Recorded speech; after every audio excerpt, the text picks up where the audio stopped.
Today we're going to install a new battery on this 2013 Scion FRS. Alright, first thing we're going to do is go ahead and put in the battery in there. Next we'll put the battery clamp. One hook's going to go in there, and the other one's going to go right in here. There's a longer one and a shorter one. The shorter one will go in the rear.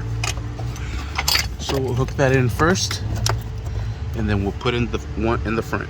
Alright, and there we have it. Now we'll use a size 10mm socket to secure this down.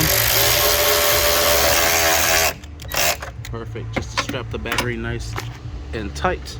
We'll remove this cover here. We'll plug in our positive terminal in first. We'll use the same 10mm to tie this up. Make sure it's nice and snug. Then we'll go ahead and put in the negative terminal, just like so. And we'll secure this down as well with a 10mm.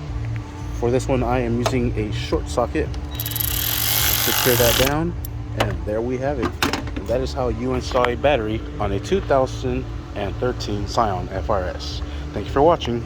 Please like and subscribe.